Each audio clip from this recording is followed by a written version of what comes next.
Released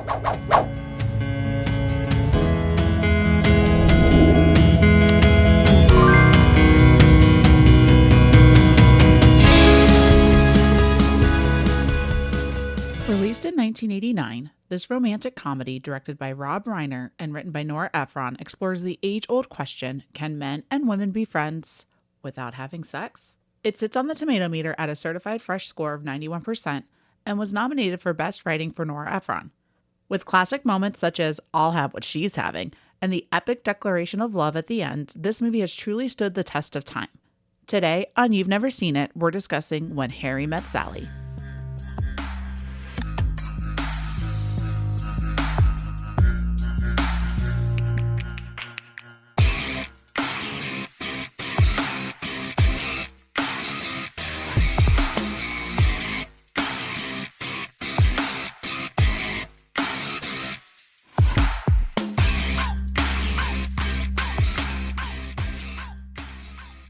Welcome to You've Never Seen It, an audio podcast where I am on a mission to never hear these words again. I am your host, Allison Salamone, and joining me today to discuss When Harry Met Sally is super fan and friend of mine who was very, very upset with me when I had mentioned that I hadn't seen it. So joining me today is Kelly Wang. Hi, Kelly. Hello. Very upset. I believe doesn't even cover it. How you were definitely part of a couple of friends that I have had that have been like, so when are we recording? Because you need to watch this movie. When are we recording? Because you need to watch this movie. So I believe I found out on the stream of yours that you were doing with Chris Anthony Lopez. He mentioned he had never seen it. You mentioned you had never seen it. So I believe I messaged you immediately. I said, you've never seen it? Literally those 4 words. And you said no, but something I wanted to watch. I said, I don't think we could be friends anymore. Months later, this is months later, I believe you announced you were going to do this podcast. Yeah. I think on Facebook. I didn't even know because you had sent, I guess you had approached other people. You had sent out a list to other people with a list of movies that you hadn't seen. I saw this on Facebook. I immediately posted on Facebook, I better be your guest for When Harry Met Sally. Yeah. Because I need this excuse to get you to watch the movie.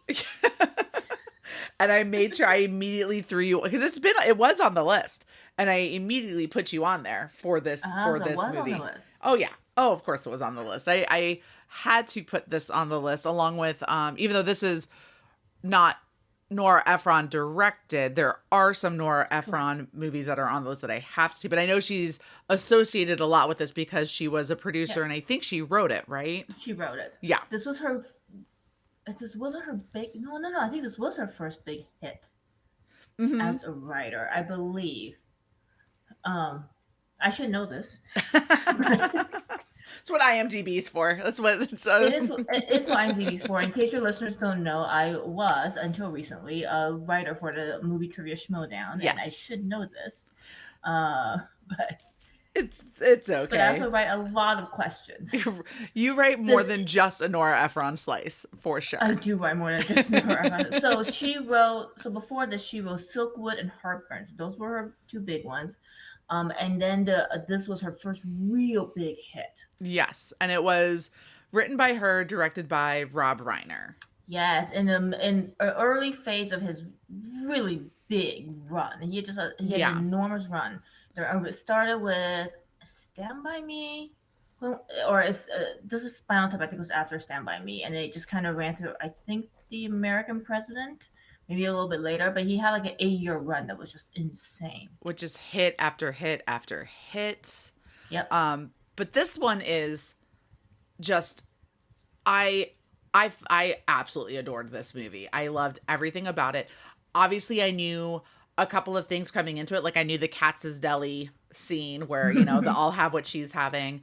The line of, because when you love someone, you want your life to start right away. I refuse to get this quote wrong. I'm gonna get it. And the reason I refuse to get it wrong is my husband put it in our vows when we got married. So and you had not seen this movie, and I hadn't seen it, but I knew the line. I just hadn't seen the movie yet. Which he's like, I'm so glad it took you a whole podcast to finally see a movie that I used a movie quote for. in your in our vows. Um, but it was so fun. But kind of backtracking a little bit, I want to kind of go back and ask you, Mhm. where did your love for movies come from, and why was this movie the one that you had to talk with me about? So, a couple of different things. This has been said before. Most people, so I'm older than you. I'm probably older than most of your guests. And when I grew up, there wasn't a lot. I mean, we didn't have smartphones, Mm-hmm. Netflix, social media, anything. I mean, video games were in, I want to say infancy. Video games were pretty popular, but you had to have a system and you had to have people to play it with, right? And I didn't have a system. I did play at my friend's house, but I didn't have a system. It was also actually, yeah, when I was a kid. I would say it was infancy when I was a kid. So for most people, your primary movie watching years are between the ages of around 10 to 25. So for me, that would be mid 80s to the late 90s into about the 2000s. Mm-hmm. And that's usually like grade school through college is about your movie years. That was also during that time probably the heyday of movies, right? 80s movies have their own format. 90s movies are a huge thing. Early 2000 movies, and these all have their own identity. And this was all during the heyday of movies in the theater. It was all pre Netflix, free blockbuster. The home video was like the local store that was down the street from you that where you had to put a $50 deposit in.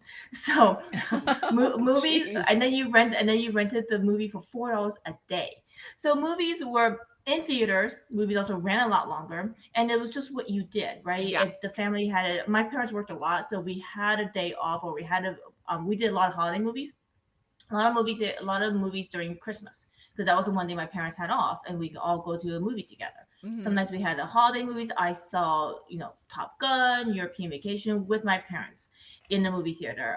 Return of the Jedi. I can still tell you my story. If you hadn't already seen Return of the Jedi, that would have been my other movie for you, Mm-hmm. because I have a whole story. I still remember the whole story for that. I So love that. around high school, um, with the friends. I grew up in San Francisco in the city, public transportation. You hop on the bus, you go to a theater, you watch movies, and that was my summers for all throughout high school, and then my summers during college.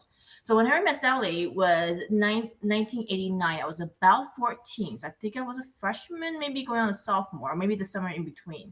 I didn't know at the time. So during the 80s, ratings were really having to do with how much money they charge you for a movie. Mm-hmm. So if you did a matinee, they didn't really care what age you were. We could just basically pay $3 back then, and just go watch any rating. They didn't care. Ratings had to do with how much they charge you. But Harry Met Sally was the first movie that we didn't really pay attention to that because I had seen R-rated movies before this, Right. and we didn't really pay attention to that. But we picked a time we can go, and half of us were carded and half of us weren't. So it didn't occur to me this was an R-rated movie. So we're all 14 and 15-year-old girls, four of us. Half of us got carded, half of us didn't. So we basically just left the line and went to the other line that didn't get carded and got into the movie. That's funny. That's And then the awesome. four of us, we made a whole day. It was a whole girls' day. We made a whole day. We went to lunch. We thought we were so adult at being 14, Of 15 years old, course. right? So watching an R-rated movie And then you get about that scene, about and then you sex. get and then you get a scene in it with Harry Met Sally, where like Meg Ryan's sitting with Carrie Fisher and having their girls' lunch. So it was like you were living the movie out. Exactly.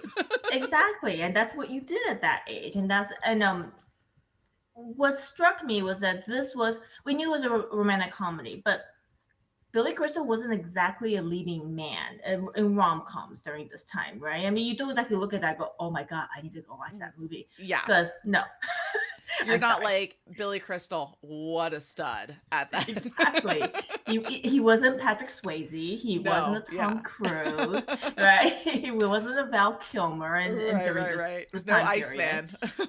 It was no Iceman, absolutely not. If you hadn't watched that movie, that would have been my movie too. But Oh, so anyway, good. I love that one. this is what I call a dialogue movie, right? And you didn't Yes. know that when you went in. You went into the movie, you're like, wow, these are adults. I mean, they would have been, I think their characters were maybe 15 years older than us. These are adults who are talking about adult things and talking about, I mean, it's rated R, and there was like no sex in the movie. There's, I think, three curse words, which back then you could get a PG 13 rating, but it had to do with, it's a dialogue movie. And so we're like, wow, this is a adult movie about two people, it's a romantic comedy, and this is amazing because it's about the movie, it's about the characters, about the relationship. Right. I also noticed this. I just rewatched this before we started recording, and they dress Meg Ryan very conservatively. Even for '89, she's in blazers, turtlenecks, Yes. Yes, yes, jeans, yes, yes, boots. yes.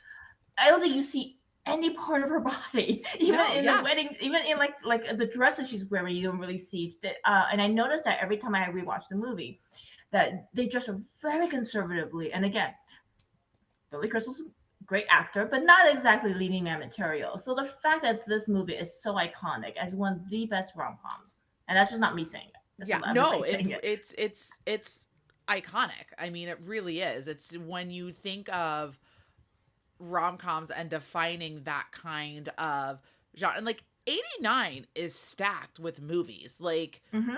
when Harry Met Sally, I know in a previous episode that aired, The Burbs was 89.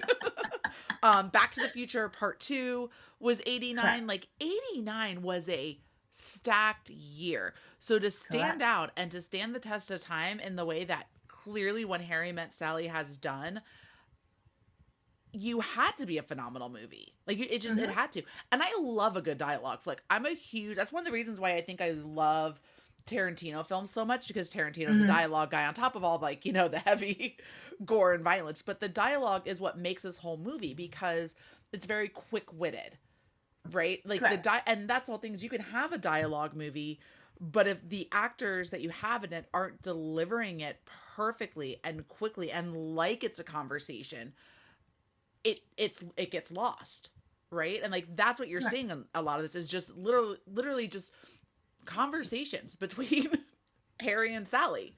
I do have to do some research though and figure out if that was a wig Billy Crystal is wearing when in the first hangout, where like his hair is brushed forward to make him look younger.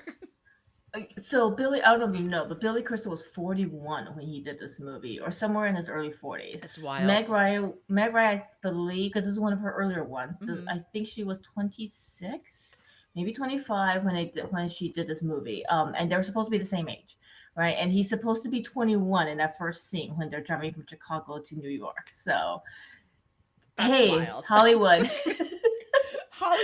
Hollywood magic. It's like it's Hollywood magic.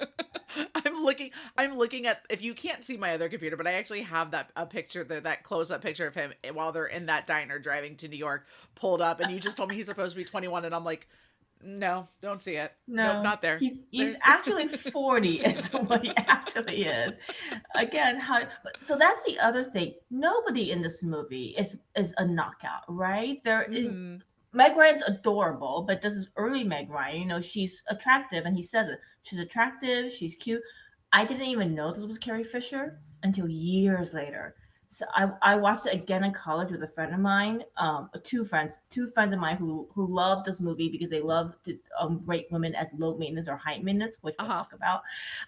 But they were saying, "Wow, she's come a long way since Princess Leia," and I was like, "Wait, what?" Because this is pre IMDb, pre Right. anything, right? I had no idea that was Carrie Fisher, Right. but she is adorable, and Bruno Kirby. I mean, nobody in this picture. I mean, this wasn't. If you pitch this now with character with actors like this, and no offense to any of them, but Right. you couldn't. No. It Yeah, was yeah, like, yeah. what, Chris Hemsworth isn't in this. What do you mean? I don't understand. Right? I Just would you I couldn't. would be this is one movie where, like, a lot of times when they talk about like reboots and remakes, I'm just kind of like, whatever. I mean, I'm still going to go see it.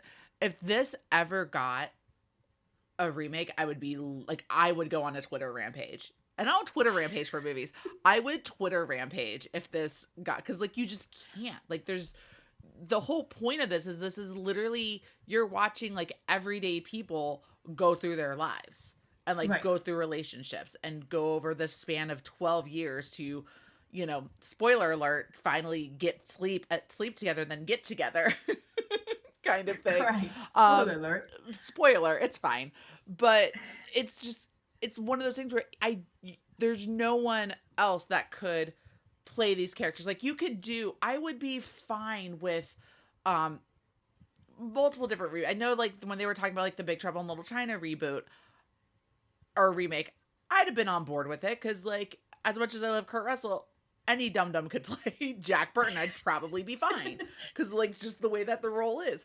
I don't think you're going to get anyone that could say lines like this or play these characters because these are everyday people. These aren't Right. the Chris Hemsworths or it's just not. That's like that wasn't the point of it. Right. It wasn't. It was all about the dialogue. It wasn't the point. And people say this movie doesn't age because I mean the technology clearly would have to be Number updated. one. But so I was watching that. I was like, you don't even really notice that, right? You don't really notice that they're on phones. You don't notice that when they both call their best friends the night after they sleep together, they each have their own separate phone. Each have their own line. They each have their own line in bed. And those would be cell phones nowadays, right? And Billy Crystal is calling from a payphone before he even makes it home. How many kids do you think would watch this movie nowadays and be like, what's that? I know. So I recently had posted on Facebook. So I followed this group on Facebook. I think like 80s memes or something. And I posted it that your kids would be so confused. One of the things is a regular phone, not even a rotary phone, a regular push button phone, but with like a receiver.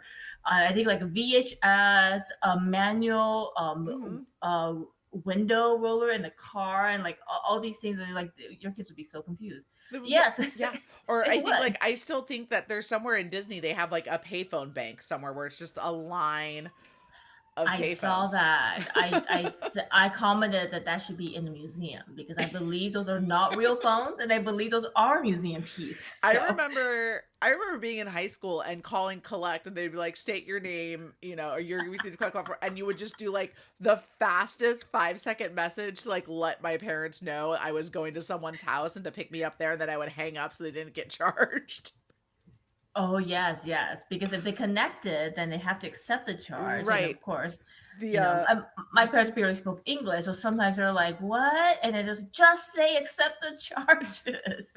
It's like the whole there was that 1-800-collect commercial back in like the late 90s, early 2000s. Those like, "We had a baby, eats the boy." Then he hangs up real quick. I do remember that. It's lost. It's lost it's lost on these children in this day and age. It is.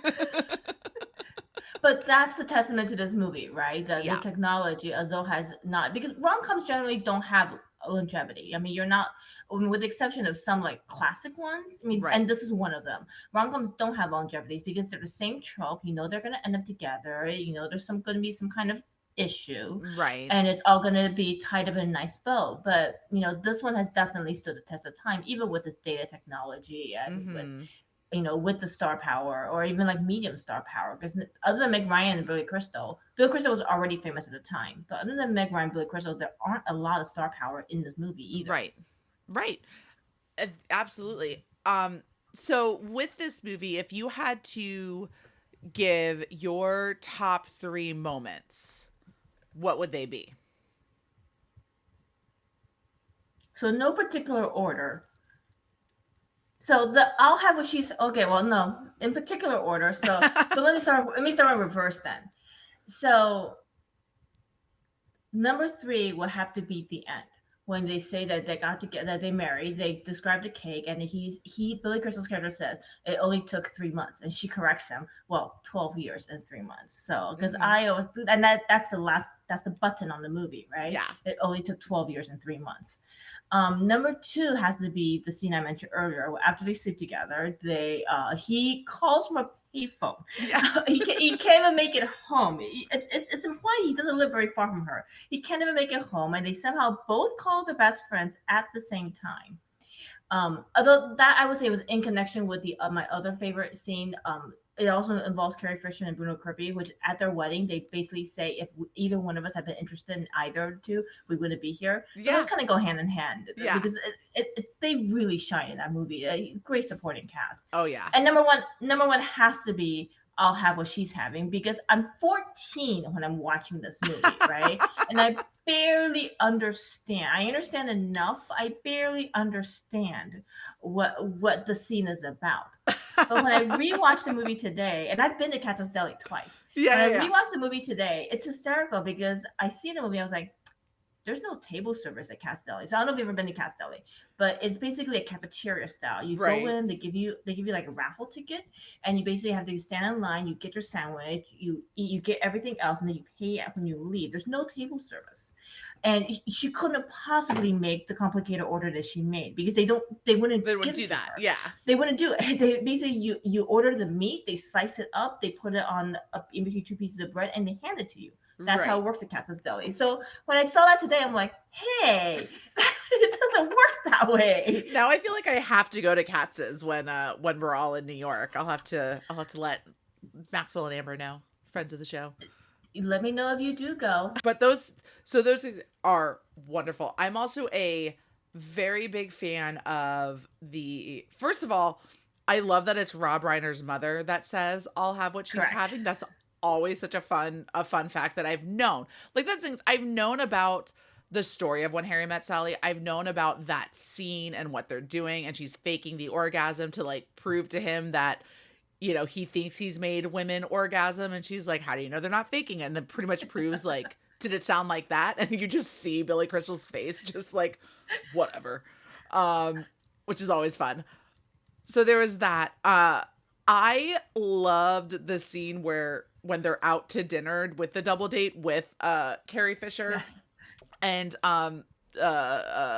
Bruno Kirby, and Carrie Fisher like recites a line from a story that Bruno Kirby's character wrote, and then that's when they first meet. And then as they're walking, they ask the other one like, would you mind if I call them? Like, yeah, but Harry's sensitive, or like Sally's sensitive, and then they leave in the cab together. Immediately. I thought that was absolutely perfect. And of course, I love that final scene, that final line that when you realize you want to spend the rest of your life with somebody, you want the rest of your life to start as soon as possible. I cried.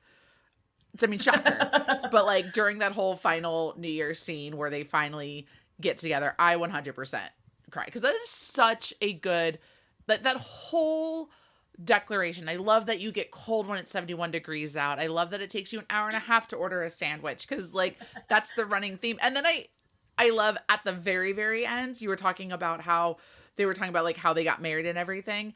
And he's even now agreeing with her. They had that coconut cake with the chocolate sauce on the side because if you put it on the cake, it can be too much. So it's like he's kind of picked up on those wild mannerisms about how she orders and how she does things. And I thought that was just so adorable and wonderful and just showed how much the two of them really should be together and how they are such a good couple. I loved it. The other thing though the one thing that I didn't realize is how much this movie connects to my favorite movie of all time, Casablanca. And I feel like if someone had told me that sooner, I would have watched it sooner. But then we wouldn't be here talking about it. So, So about 2 hours ago, I texted you because I restarted watching the movie. It's like the first scene, right? Because they're talking about it when they're going to that diner as they're driving to New York. And I literally texted you, I forgot how much Casablanca was in this movie. That should have been my selling point. Because that was that's that whole first conversation that we're watching them have, where he's asking her, that it's the best sex of her life with, Humphrey Bogart. You wouldn't just say because all he did was run a bar. And she's like, no, I want to go and I want to travel and I want to do this. And it just sets up the whole, just how their relationship is going to go for the rest of this movie. And it was just so wonderful. And of course, now I'm sitting there going, yeah, no, that makes total sense. And it's so funny too, because you get Meg Ryan who like yells very loudly, I've had good sex, and then gets very embarrassed in that diner. But then, the Meg Ryan 10 or 11 years later is in another deli. Correct. This time faking an orgasm and not caring. Which I thought was like, I'm like, look at this growth. Well, be 21 to 31, right? And she's also known this person for many years now. So and it is classic Meg Ryan because she's also trying to prove a point. Yes. So she's right because she's trying to prove that she's right, because if you notice, she still orders the same. Oh yes. Oh yeah. When the way she ordered the apple pie a la mode was the most absurd order I've ever heard in my entire life. but I would prefer it with strawberry ice cream. But if you don't have that over vanilla, if you don't have that, then no ice cream. Put the whipped cream on the side, but only if it's the real thing, not from the can. It's just like the way, like So if I was a I server, I would spit in her food. I would be like, no. so I accidentally did that one time. Accidentally. So my husband loves apple pie. I don't eat vanilla ice cream, and so he will order it, and he will order a la mode with vanilla ice cream. So I usually eat around him. This particular night, he ordered a la mode because it came a la mode, but he didn't want the ice cream. I was like, he's like, "Do you want my ice cream?" I was like, "Sure," but I don't eat vanilla. He's like, "Order whatever you want." So the poor waitress comes over, and then he orders it, and I said, "But can we get strawberry ice cream, and can I get it on the side instead of being on the apple pie?" Because he wasn't gonna touch it. So Right. and so she smiles. I was like, "I promise that's the last one Harry Miss Sally moment I will do to you." I actually referenced that. And she just smiled again, and she walks away. And I get a goblet of strawberry ice cream. He gets his apple pie. That was perfect. It was perfect. That's fantastic.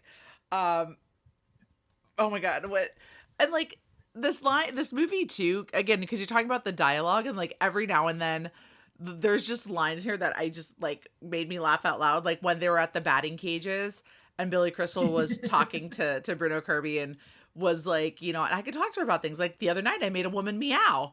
And like Bruno Kirby then gets stuck on that he made him.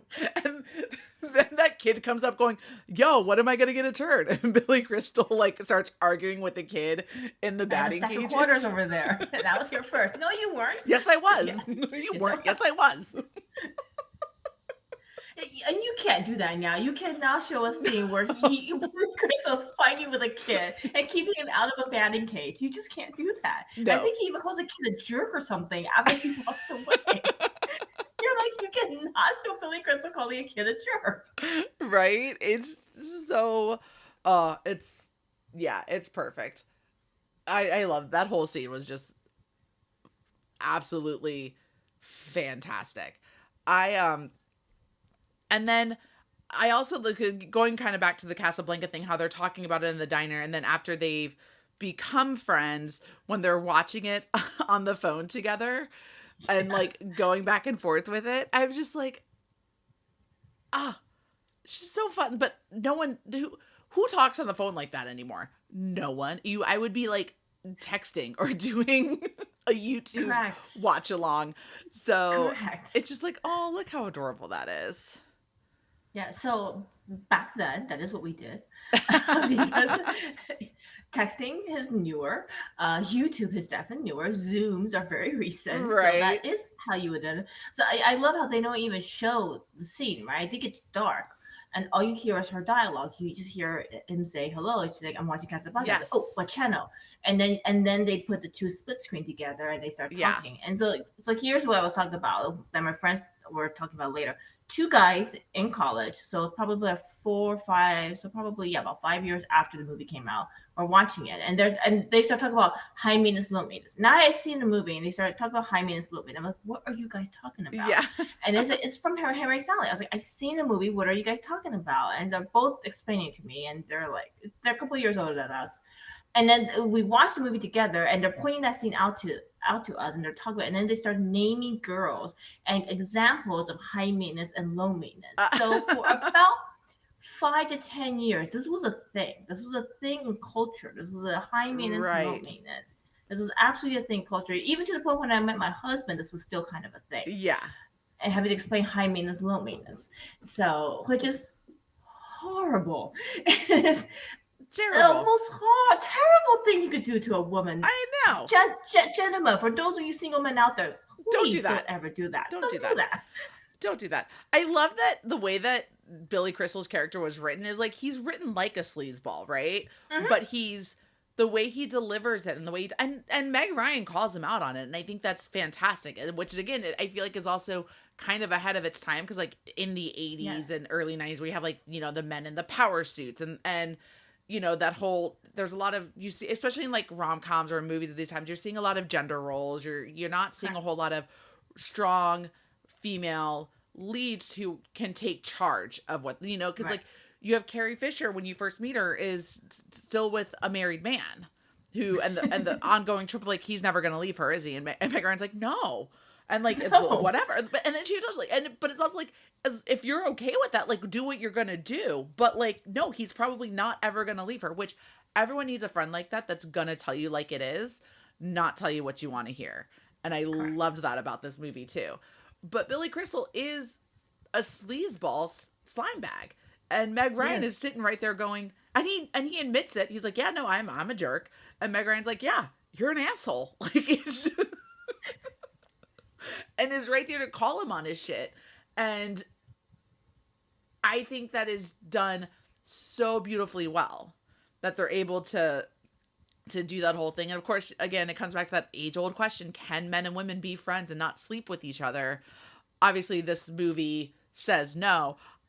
I clearly don't believe that, but Well, what are you gonna do?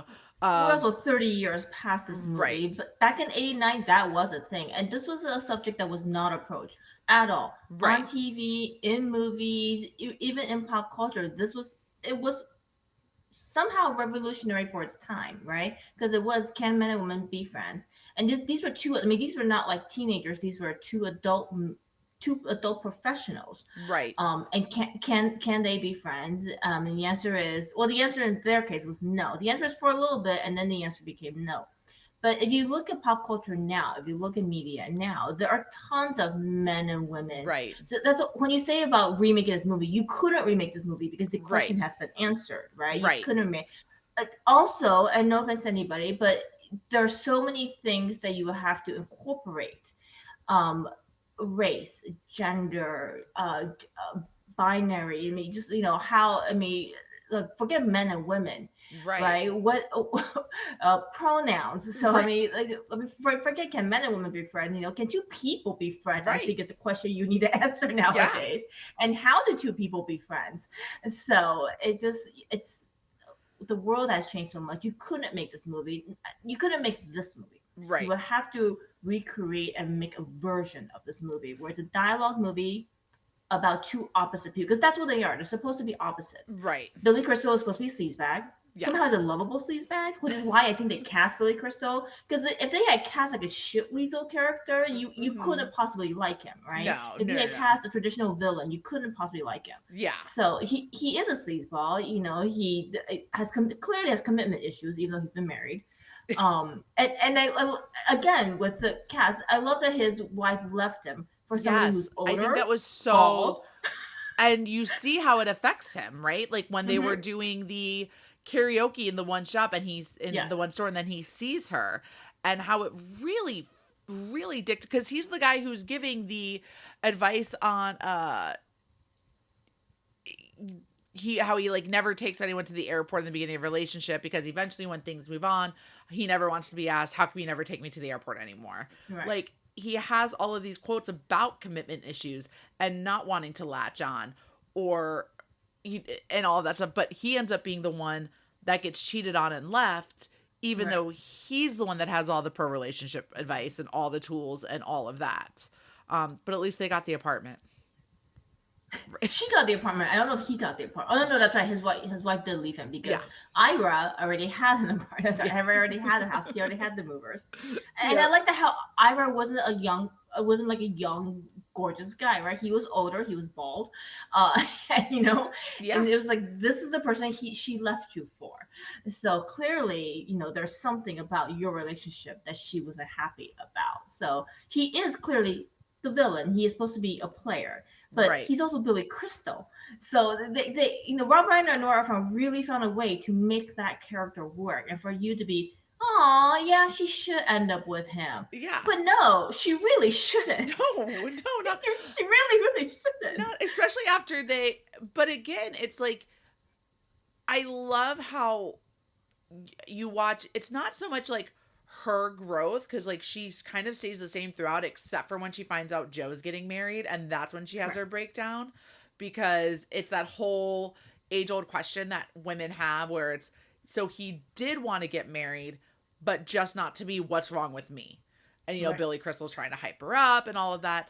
But then after they sleep together and he does to her what he does to every other woman, he has to figure his shit out because she's Right. done, and she does Right. exactly what I would have done in that situation. I wouldn't answer the phone, I wouldn't talk to them, I wouldn't call, I would do none of that.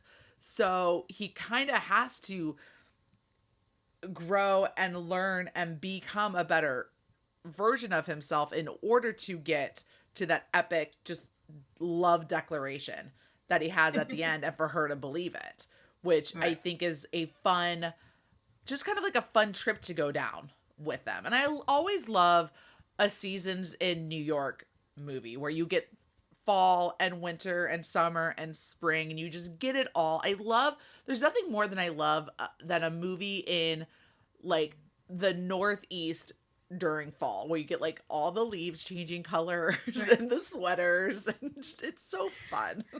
So you mentioned sweaters. So that is something I have noticed. I was going to mention that very few movies, especially now that MCU and a lot of franchises dominate the theaters, right? Hmm. Very few movies, with the exception of maybe Spider-Man, because it was very important in Spider-Man, use the city as a character. You know, Yes. Cats. It was filmed in Katz's Deli. That is Katz's Deli. If you go, you will see tons of pictures of when Harry met Sally Right. and Rob Reiner. That is filmed in Katz's Deli. They filmed a lot. I think Rockefeller Center is the ice rink. Uh-huh. They did film a lot of movies during that time, especially.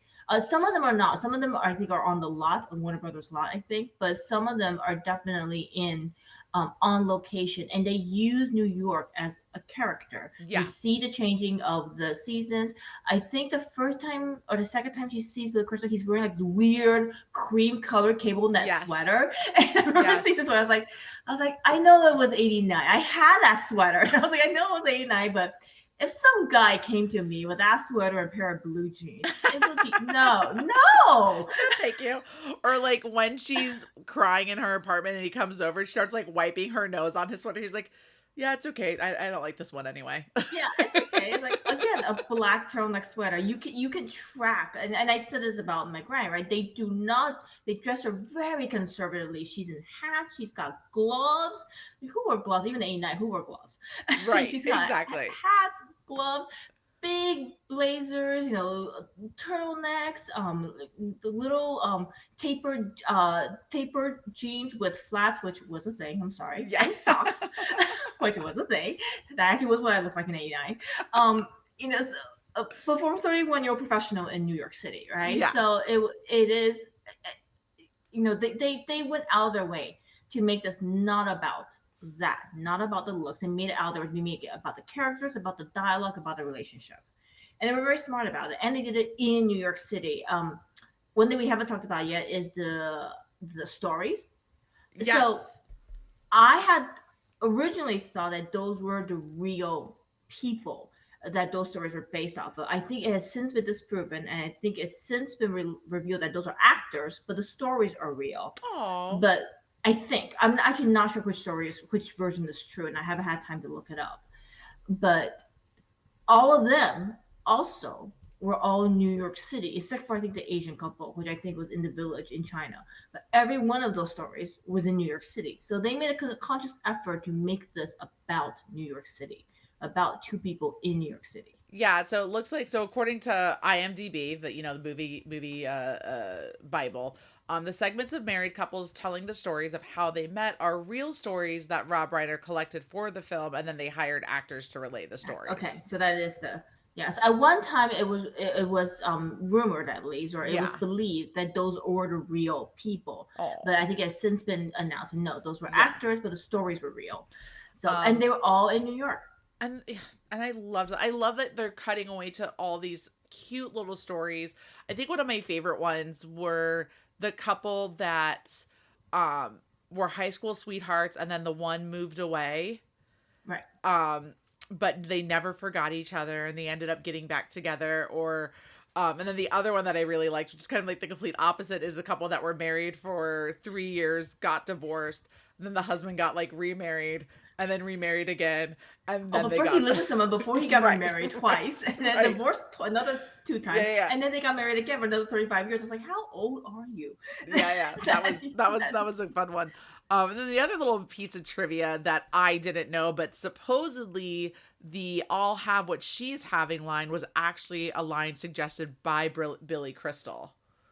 for her to say. Supposedly, that's according to IMDb. If it's on IMDb, it's true. That's what Sure. I'm.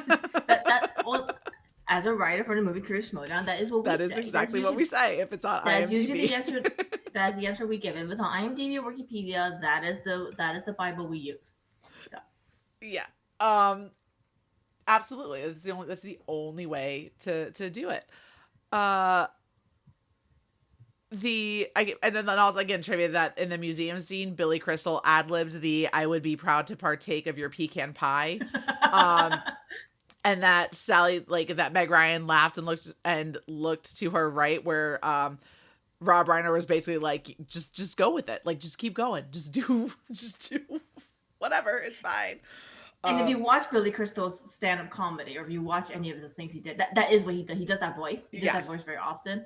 And like in the movie, you actually don't see him do it. You actually hear the voice Hmm. before you actually see the scene. Yeah. Before you see what he's doing with his mouth, and you're like, oh, that's a voice that you do. That's definitely a voice that he does Oh, that's so often. funny. That's funny.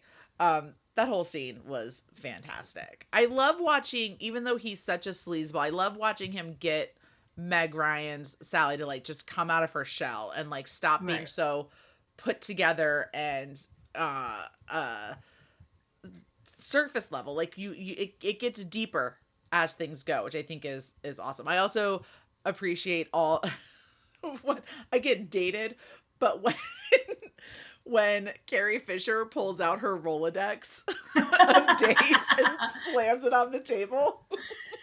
The fact that she had it with her in Yeah. her purse, during lunch with the girls. Yep. Just pulls out her Rolodex and just put. And nowadays that'd be someone's cell phone, like, oh, let me see, or like Absolutely. a Hinge or a Tinder or things like that. But oh, that cracked me up when. That's exactly what somebody would do. So nowadays, somebody will pull out their phone, go on the Tinder app, and start swiping. Right? It's Yeah. like, well, what about this? So she takes out her Rolodex, and then when she finds out that somebody's married, because you see she clearly has a problem, Right. and then she dog ears it. Married. Okay. That's the thing we did back in the 80s was dog ear it, Yeah. and then puts it and, Oh, and then puts it back. yeah. So and that's what I say Fantastic. about the supporting cast, right? Because it wasn't just the journey of Harry and Sally; it was also the journey of their friends, Yeah. right? Of Carrie Fisher and Bruno Kirby's characters, because Right. they end up together too. They found each other before Harry and Sally found each other, which was a great way to do it and a great way to do that story. Because otherwise, what was the purpose of having friends? Of course. Exactly. And how they're all kind of there for each other through it all too, because Yes, those are the people that they're gonna call. And I love how like the friends will go. what did what did Harry yell after they had run into Helen at the store? His stupid Roy Rogers wagon wagon wheel wheel coffee table. table. I thought you liked it. I was being I nice. was being nice. And then he starts like carrying it out. He was like, "Don't tell her. Just don't say Just don't anything. say anything." Um, I'm trying to figure out if this movie won anything or if it was nominated at all. I don't think it was. Well, again, Yeah, rom-coms in the 80s, even back then. You also, like you mentioned, this also came out in a really pretty stacked year. a It was really stacked nominated. year. It was nominated for an Oscar. It was nominated for writing. Okay, Nora that Ephron, makes sense. Yes, yes. It which had. Here we go. So yeah, it was a nominee for in 1990 for Best Writing Screenplay, for Nora Ephron. It won a BAFTA award, the British correct. Oscars for Best Film. No, it was a nominee for Best Film and winner for Best Screenplay. Mm-hmm. So, and then after this, Nora Ephron then goes on to do, I think she goes on to do Sleepless in Seattle as her as a director after this one. No, This Is My So Life and then Sleepless in Seattle as as a a director. director, Yes. yes. But Okay. she wrote this right before. So in between there, she also wrote My Blue Heaven. Yes. Another one I think I'm going to have to add to the list because now I kind of think I love Nora Ephron. You have to add that to the list, and I haven't seen that in forever. So if you want to have me back, we can do that one. But We're so planning for the a future. So I don't know if you know, but the funniest thing about that is that that movie came out 3 months before Goodfellas, and Okay. that movie is the second half of the story of Goodfellas. It's the Really? Yes. So Okay. it is the same story. I've had to illuminate a particular player in the Schmodown last year about this. So that movie came out 3 months before the movie Goodfellas did. It is the Henry Okay. Hill story 14 years later. It is after he goes into witness protection. Spoiler for Goodfellas. Right. It is it is after he goes into witness protection. For it is a comedy written by Nora Ephron. It is the weirdest. Not Oh, many people. It's only recently did people know this. Written by Nora Ephron, directed by Herbert Ross, starring Steve Martin and co-starring Rick Moranis. yes. I'm looking at So, this list right now. You got Joan Cusack, yep, Daniel Stern, Jesse Bradford's in the. Wow, there's a lot of yep. people. I mean, a young Jesse Bradford. He's it's clearly. Oh my Clearly, God, Carol Carol Kane is Kane. in. Mm-hmm. Oh man, what well, this is gonna have to be one that we watch for sure. That is on added to the list. Added to the list. And I have so my next up film that I'm gonna be watching is Sleepless in Seattle, Mm-hmm. which again would does not really age well with the whole idea of late night radio dedications. So that one really doesn't age well. So it is her second directed movie after This Is My Life. That one does Right, not age well because and nowhere in this day and age could a little kid like that possibly get booked on the airplane. right. But I grew up on the airplane. My dad used to work in travel, Uh-huh. and I would tell you back then you could. Usually you had to like prearrange it with the airline. You could have a kid travel like that. You Right. cannot now. But the whole late night talk show, the whole the kid reads the letter, I'll save. I know you're doing this with another guest, but yeah, that definitely probably could not. And then the Right. amount of cross country travel that they do Yeah. to Stalking via radio. No, I'm just kidding. Uh stalking via radio, a little kid reading a letter, traveling by himself to another state to try yeah. to find. I mean, just none of this can happen. None of this is No, real. no. Uh It Oh, was a wait cute till story back then, but no. yeah, for sure. Um yeah, no, I think I think I'm gonna go ahead and do because we end everything with rating on Letterbox, and Okay. um this is the second movie so far on You've Never Seen It to get 5 stars from me. It's a Wow. five What star was the other movie. one? I know Uh Tremors didn't get five. What was no, the other Coming one? to America got Okay, five good stars. choice. Of course it did. Of course Of Coming course to it did. America got 5 stars. That movie, classic. Um It is. yeah, 5 stars. It's perfect. It's a perfect amount of time too, given the time frame that everything's supposed to take place in. A Mm-hmm. 96 It's 96 minutes, so it's a quick watch. It feels like a quick watch because of how the dialogue is done.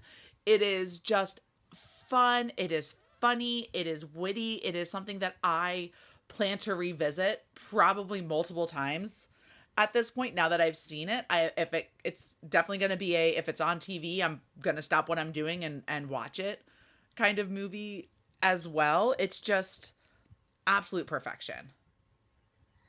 So that is awesome, and I know your next movie is Seattle, which made me remember that this is also early. I think Harry Connick Jr.'s, if not debut, definitely his early foray into movies on a soundtrack Ooh. basis. Because he does the soundtrack for this one, and he does the one for Seattle, almost back to back. A Another few thing we years didn't touch later, on, the amazing soundtrack that went with this yes, movie. I love it so much. It's so good. It's so good. it's very classic because it's not of the time. It's very classic. This is kind of Right. when jazz kind of came back. It's very very classic. He got Harry Connick Jr. So he does this. He does Sleepy Seattle, and then a few years later he starts acting in movies. Yeah. So he I think he is an Independence Day. I think a few years later. I had this Okay. discussion with somebody else as well. They're like, well, who's Harry Connick Jr.? I was like, okay, you don't understand. Ugh, Uh, Harry Connick in the Jr. '90s, in the early '90s, then he marries Joe Goodacre, and then many years later he has a talk show. But Yeah. yeah, so this is also early Harry Connick Jr. in like the soundtracks, and then he does CB Seattle after this because her movies kind of have that kind of flair, that kind of sound to them, that feel to them, right? Yeah. Kind of classic, old. Even in the 90s, they're all very classic. They're old. You look at it, it's like, that's really old. And you compare it to another movie of the time. Like you mentioned when Coming to America, that's a year before this. Yeah. And they don't look anything like each other. No. Right? They don't feel anything like each other. They don't look anything like it. Yeah. Because movies are very classic and they're almost timeless. Yeah.